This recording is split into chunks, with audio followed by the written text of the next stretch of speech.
Hello students, today we are discuss about the techniques of material control. Previous slides में मैंने आपको बताया था कि कॉस्ट अकाउंटिंग में सबसे इम्पोर्टेंट जो थिंग होती है जिसको हमें कंट्रोल करना होता है किसी भी प्रोडक्ट की को जब हम कॉस्ट निकालते हैं तो उसमें मटेरियल सबसे इम्पोर्टेंट रोल प्ले करता है।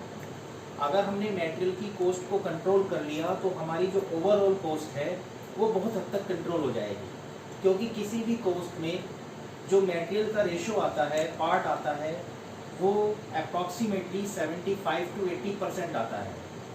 तो इतना हैवी जो एक्सपेंडिचर है वो मटेरियल का होता है किसी भी कॉस्ट में, तो इसलिए उसको कंट्रोल करना बहुत ज़रूरी है।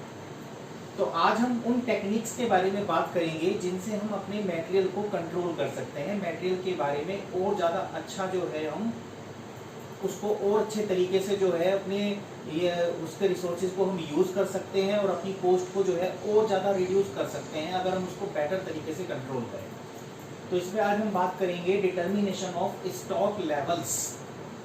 स्टॉक लेवल्स क्या होते हैं, इनको क्यों निकाला जाता है, कहाँ इनका यूज़ होता है, आज हम इनके बारे में बात करेंगे। सपोज दैट किसी फैक्ट्री की जो है एक मैन्युफैक्चरिंग यूनिट है, वहाँ पर कोई प्रोडक्ट तैयार किया जाता है, तो वो प्रोडक्ट जो तैयार होगा वो मटेरियल रॉ मटेरियल से तैयार होगा। इसके लिए कंपनी को रॉ मटेरियल का अरेंजमेंट करके रखना होगा, और जो वो रॉ मटेरियल अरेंजमेंट होता है वो कंपनी अपने स्टोर्स में रखती है, अपने स्टोर्स में उनको जो है मेंटेन करके चलती है। अकॉर्डिंग टू रिक्वायरमेंट वो मटेरियल जो है मैन्युफैक्चरिंग यूनिट तक भेजा जाता है और फिर उससे प्रोडक्शन होता है। तो मटेरियल जो है एक इम्पॉर्टेंट थिंग है मैन्युफैक्चरिंग के लिए। अगर मटेरियल नहीं होगा तो मैन्युफैक्चरिंग नहीं होगी। अगर मटेरियल ज़्यादा होगा तो हमारे पास प्रॉब्लम्स दूसरी क्रिएट हो जाएंगी, क्योंकि हमारा जो मटेरियल होगा उसके ख़राब होने का, स्पॉइल होने का, साथ साथ उसके जो है चोरी हो जाने का, अलग अलग तरह की प्रॉब्लम आएंगी जो इस तरह के जो है हमारे साथ थ्रेट जो है वो इंक्लूड होते चले जाएंगे। तो मटेरियल का कंट्रोल करना बहुत ज़रूरी है। मटेरियल जो है मैन्युफैक्चरिंग के लिए जो रिक्वायरमेंट है उसके हिसाब से मटेरियल हमारे पास ना तो कभी भी इतना कम हो जाए कि हमारा काम ही रुक जाए, और ना ही कभी भी हमारे पास ऐसा होना चाहिए कि मटेरियल इतना ज़्यादा हो जाए कि हमें उसको स्टॉक करने में दिक्कत आए, हमें उसको रखने में दिक्कत आए, और उसको रखने में भी प्रॉब्लम्स आएंगी, फिर उसकी जो वेस्टेज है वो बढ़ेगी। तो यहाँ पर ये जो डिटर्मिनेशन ऑफ स्टॉक लेवल्स हैं, इनमें हम ये बात करेंगे आखिर हम अपने जो स्टॉक है, मटेरियल का स्टॉक है, उसको किस तरह से मेंटेन करके चलें ताकि वो हमारा जो स्टॉक है वो एक सही तरह से सही क्वांटिटी में मेंटेन होके चले। तो इसमें सबसे पहले हमारा जो स्टॉक लेवल आता है वो है रीऑर्डर लेवल। मान लीजिए एक कंपनी में मैन्युफैक्चरिंग यूनिट है जहाँ पर उसका एक स्टोर है जहाँ पर वो मटेरियल रखा जाता है। अब स्टोर को देखने के लिए सपोज कीजिए एक मैनेजर रख लिया हमने, स्टोर मैनेजर, जो मटेरियल का आने और जाने का रिकॉर्ड रखता है। अब उसको ये बात कैसे पता चले, ये कैसे मालूम हो कि कब उसको जो है दूसरा मटेरियल मंगाने की प्रोसेसिंग शुरू कर देनी चाहिए। सपोज कीजिए मटेरियल रखा हुआ है, धीरे धीरे यूज हो रहा है मैन्युफैक्चरिंग में, और धीरे धीरे वो यूज होकर के खत्म हो गया। तब उसको पता चला कि जी मटेरियल तो खत्म हो गया, नया मंगाना है। तो इतने वो मंगाएगा, नया मटेरियल आएगा, इतने तो कंपनी बंद पड़ी रहेगी, मैन्युफैक्चरिंग रुक जाएगी। तो इसलिए एक लेवल ऐसा होना चाहिए जिस पर उसे पता हो कि जब हमारा मटेरियल जो है स्टोर में इस लेवल पे आ जाएगा तो मुझे नेक्स्ट लेवल की जो आगे की प्रोसेसिंग है वो शुरू कर देनी चाहिए, मुझे नया जो ऑर्डर है वो रिप्लेस कर देना चाहिए, नया मटेरियल मंगाना है, यानी वो अवेयर हो जाए। तो ये रीऑर्डर लेवल उस लेवल को बताता है, उस लेवल को डिटर्मिनेट करता है।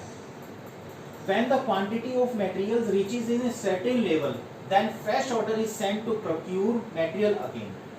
The order is sent before the material reach minimum stock level. Reorder level is fixed between minimum level and maximum level.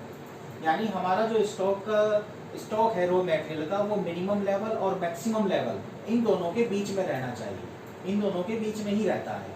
और हमें नया मटेरियल मंगाने की प्रोसीडिंग्स कब शुरू करनी चाहिए, वो इस लेवल पे जैसे ही हमारा स्टॉक आएगा हमें मालूम हो जाएगा कि अब हमें नया ऑर्डर प्लेस करना है, उसकी प्रोसेसिंग शुरू करनी है। इसको निकालने के लिए हम जो फॉर्मूला यूज करते हैं उसका फॉर्मूला है reorder level equal to maximum consumption rate into maximum reorder period. Next second thing आती है इसमें मिनिमम स्टॉक लेवल। जैसा मैंने अभी बात करी थी कि मिनिमम स्टॉक लेवल और मैक्सिमम स्टॉक लेवल में रीऑर्डर लेवल रहता है बीच में इनके। तो मिनिमम स्टॉक लेवल जो है वो भी स्टोर में जो है मालूम होना चाहिए स्टोर मैनेजर को कि कितना जो है मिनिमम मुझे बैलेंस लेके चलना है स्टोर में मटेरियल का। यानी इसके बाद जो है डेंजर लेवल आ जाएगा, यानी इसके बाद अगर मटेरियल खत्म होता है तो वो मैन्युफैक्चरिंग यूनिट जो है वो रुक जाएगी, उसकी प्रोसेसिंग रुक जाएगी।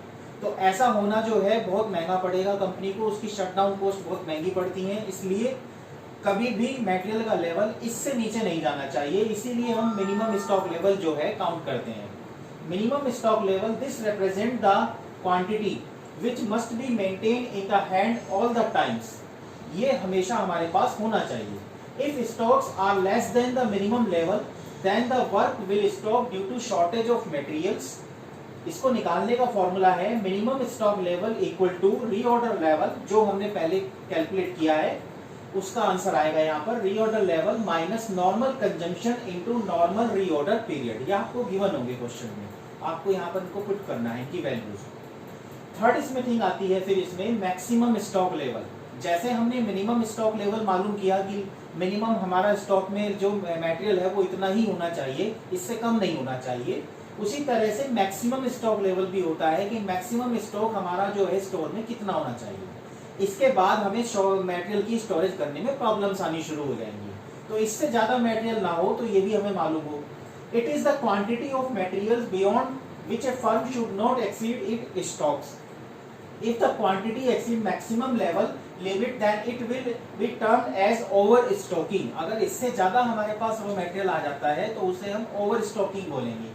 A firm avoid overstocking because it will result in high material cost. इसको जो है हर कंपनी अवॉइड करती है क्योंकि इसका रिजल्ट ये होगा कि हाई मटेरियल कॉस्ट पड़ेगी, क्योंकि मटेरियल के खराब होने का, उसके स्पॉइल्ड होने का, थेफ्ट होने का, कई तरह की प्रॉब्लम्स आ जाएंगी जिनकी वजह से वो मटेरियल हमें महंगा पड़ जाएगा उल्टा। मैक्सिमम स्टॉक लेवल को निकालने का फॉर्मूला है maximum stock level equal to reorder level plus reordering quantity, question में गिवन होती है, minus minimum consumption rate into minimum reorder period. Next fourth and last thing है इसमें एवरेज स्टॉक लेवल। जैसे मिनिमम स्टॉक लेवल है, minimum कम से कम इतना होना चाहिए। मैक्सिमम स्टॉक लेवल इस बात को रिप्रेजेंट करता है कि मैक्सिमम स्टॉक इससे ज्यादा नहीं जाना चाहिए। उसी तरह से एवरेज स्टॉक लेवल जो है वो ये रिप्रेजेंट करता है कि एवरेजली जो फर्म का मटेरियल है उसका जो स्टॉक है वो एवरेजली इतना होना चाहिए जनरली। तो एवरेज स्टॉक लेवल निकालने के लिए मेथड है the level of stock of material which is generally kept in the store is called average stock level. Average stock level निकालने के लिए हम दो फॉर्मूले हैं, दोनों में से कोई सा भी यूज कर सकते हैं। फर्स्ट है इसमें minimum stock level plus 1/2 of reorder quantity, और नेक्स्ट फॉर्मूला है इसका minimum stock level plus maximum stock level upon 2। जब हमने इन दोनों को निकाल लिया हो तो इन दोनों के जो आंसर्स होंगे उनको 2 से डिवाइड कर देंगे तो एवरेज स्टॉक लेवल आ जाएगा। तो इस तरह से आज हमने 4 मेथड जो हैं वो पढ़े हैं मटेरियल को कंट्रोल करने के। ये मटेरियल को हमें क्वांटिटी बताते हैं कि रीऑर्डर लेवल कितनी होनी चाहिए, मिनिमम लेवल कितना होना चाहिए स्टोर में, मैक्सिमम लेवल कितना होना चाहिए, और एवरेजली स्टॉक को हमें कितना मेंटेन करके चलना चाहिए। तो इस तरह से इन 4 मेथड से हम स्टॉक को मेंटेन कर सकते हैं, और स्टॉक जितना अच्छा मेंटेन होगा उतना ही हमारी जो कॉस्ट है वो कम से कम आएगी। तो आज हमने मटेरियल कंट्रोल करने के फॉर्मूले पढ़े हैं। आगे हम नेक्स्ट स्लाइड में आगे जो है इसके बारे में आगे डिटेल में और ज़्यादा पढ़ेंगे।